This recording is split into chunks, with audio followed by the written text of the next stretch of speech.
আমরা আজকে আসছি জামালপুর স্টেডিয়ামে। এখানে মূলত আসলে আজকে আসার উদ্দেশ্য হলো আমাদের জেলা প্রশাসক গোল্ড কাপ ফুটবল টুর্নামেন্ট 2025 আয়োজিত জামালপুর পৌরসভা বনাম দেওয়ানগঞ্জ পৌরসভা বিশাল ফুটবল খেলার আয়োজন করা হয়েছে। তো এখানে অনেক মানুষ হবে ইনশাল্লাহ, অনেক মানুষ হবে। কালকেও হয়েছিল, পা দেওয়ার জায়গা নাই, এমন মানুষ ছিল এখানে, হয়েছিল এখানে পাড়া দেওয়ার কোনো জায়গা নাই। কিন্তু আজকে ইনশাল্লাহ আজকে হবে আশা করি।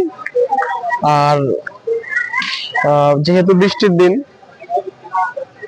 তো একটু তো সময় নিতেই হবে, তাই না? খেলা যেহেতু শুরু হয় নাই, ইনশাল্লাহ আশা করি অনেক মানুষ হবে। তো ঠিক আছে, আজকে এই পর্যন্তই।